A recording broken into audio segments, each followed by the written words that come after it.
Hello students, good morning बेटा। Mascot school की हिंदी की ऑनलाइन क्लास में आपका स्वागत है। आज हम पाठ 8 चिंटू की जासूसी का पुस्तक भाग करेंगे बेटा। पाठ हमारा पूरा हो चुका है। आपको मैंने गृह कार्य के लिए उसके नए शब्द और उसके शब्द अर्थ लिखने के लिए दिए थे बेटा। आज हम इसका पुस्तक भाग करेंगे बेटा। जैसे मैं बता रही हूँ वैसे ही आपको अपनी पुस्तक भरनी है, neat and clean hand writing में। देखो बेटा, पहला प्रश्न देखते हैं। सही उत्तर पर सही का निशान लगाइए। माँ परेशान थी। आपने पाठ में पढ़ा था, माँ क्यों परेशान थी? नौकरों से परेशान थी क्या, चिंटू से, या घर में होने वाली चोरियों से? तो सही उत्तर क्या है बेटा? घर में होने वाली चोरियों से। ठीक है। अब देखो ख देखते हैं बेटा। शाहिदा काम करती थी। शाहिदा क्या काम करती थी? हमने पाठ में पढ़ा था ना, सफाई करने का काम करती थी। तो शाहिदा क्या काम करती थी? सफाई करने का। खाना बनाने का काम मंगलू काका करते थे। बागवानी भैरू काका संभालते थे, है ना। तो वो सफाई करने का काम करती थी। अब गए देखते हैं बेटा। भैरू माली कितने दिन की छुट्टी पर गांव चले गई? कितने दिन की छुट्टी पे गए थे वो? 15 दिन की। वो 15 दिन की कह के गए थे, लेकिन वो अगले दिन ही वापस लौट आए थे। गए देखते हैं बेटा। चोरी का इल्जाम लगने से किसका रो रो कर बुरा हाल था? किसका था रो रो कर बुरा हाल? भैरू का। जो भैरू काका थे, जो बागवानी संभालते थे, उनका रो रो कर जो था बुरा हाल हो गया था। क्यों? क्योंकि बेटा उन पे झूठा इल्जाम लग रहा था, उन्होंने चोरी की ही नहीं थी, है ना। प्रश्न नंबर 2 देखते हैं बेटा। प्रश्न नंबर 2 में क्या है बेटा? शब्द और अर्थ का उचित मिलान कीजिए। अब आप देखो बेटा, आपको जो सही जो अर्थ है उससे मिलाना है। अब आबादी का क्या अर्थ होता है? आबादी जहाँ पर लोग रहते हैं, जहाँ बस्ती होती है। तो आबादी का अर्थ क्या होता है? बस्ती।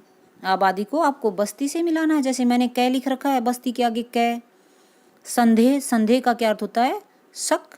तो शक के सामने मैंने कै लिख रखा है। ठीक है। निर्मल, निर्मल क्या होता है बेटा? निर्मल होता है स्वच्छ, साफ। तो निर्मल का अर्थ है स्वच्छ। बेकसूर, निर्दोष, जिसका कोई कसूर ना हो। ठीक है बेटा, यहाँ तक आपको समझ आ गई होगी अच्छे से। आगे देखते हैं। कहानी में प्रश्न नंबर 3, कहानी में जो कुछ नहीं हुआ है उसके सामने गलत का निशान लगाइए। अर्थात जो नहीं हुआ कहानी में वो रोंग है, वो गलत है, बाकी के सही हैं। देखो पढ़ते हैं। क्या? चिंटू को आजकल घूमने का शौक पैदा हो गया था। गलत, क्योंकि चिंटू को जासूसी कहानियां पढ़ने का शौक था, है ना। जासूसी करने का शौक था, तो ये गलत है पहले वाला। दूसरा देखते हैं। घर के सदस्यों के अलावा घर में 3 प्राणी काम करते थे। यस, करते थे, तो ये सही है। शाहिदा, मंगलू और भैरव करते थे ना। अब गए देखते हैं। शाहिदा जंगल में न जाने कहाँ गायब हो गई।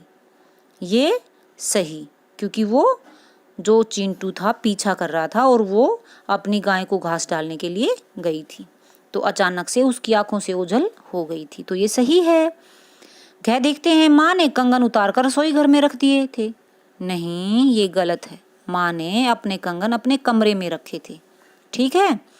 आगे देखते हैं बेटा। दरोगा जी भैरव को पकड़कर थाने में ले गई। ये सही है, क्योंकि वो शक की बिना पर उसे थाने पकड़कर ले गई थी। प्रश्न नंबर 4 देखते हैं बेटा। इन प्रश्नों के उत्तर एक वाक्य में लिखिए। अब देखो क देखते हैं। क क्या है बेटा? चिंटू को कैसी कहानियां पढ़ने का शौक पैदा हो गया था।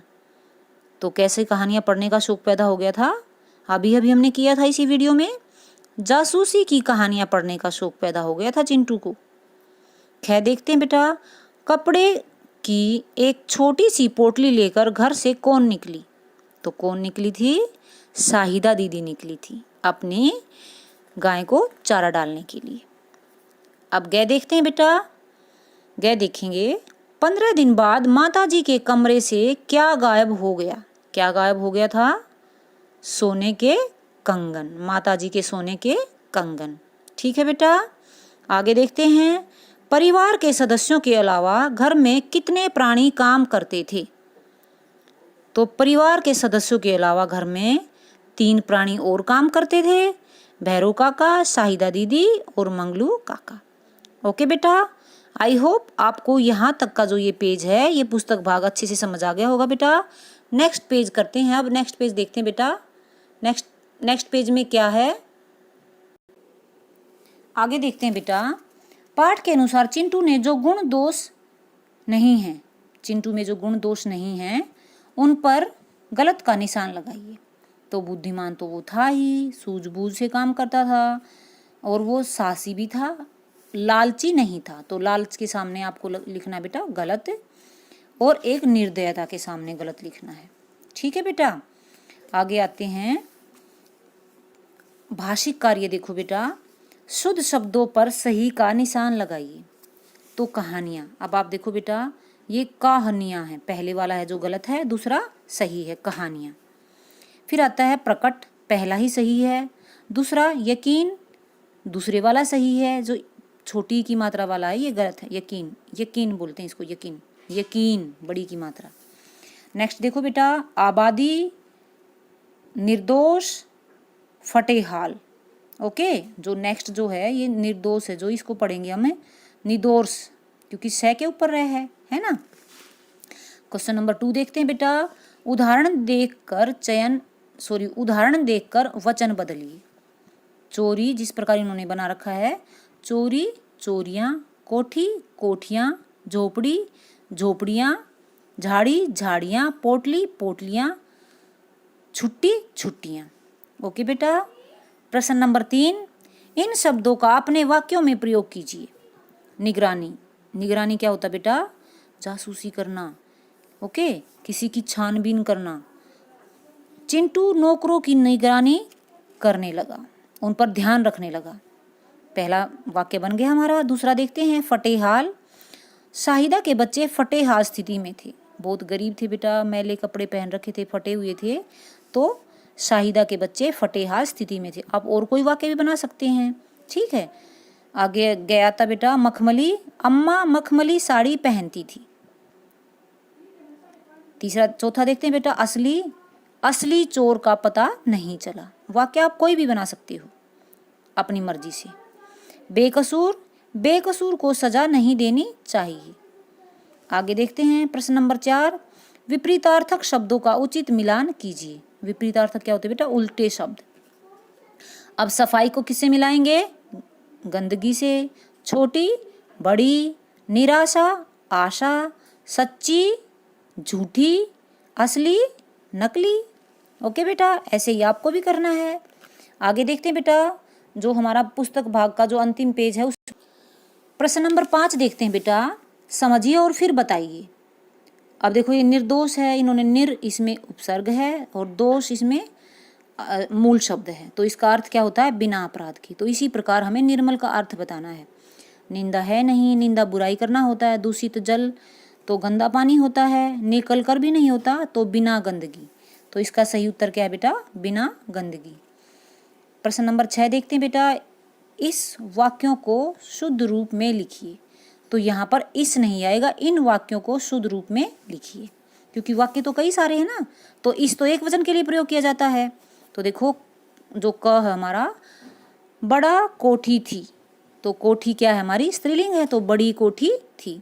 ख देखते हैं, वह डरी डरी सी लगता है, वह डरी डरी सी लगती है। ग देखते हैं, उसका चेहरा उतर गई। अब चेहरा, चेहरा क्या है हमारा, पुल्लिंग, तो चेहरा उतर गया, उसका चेहरा उतर गया।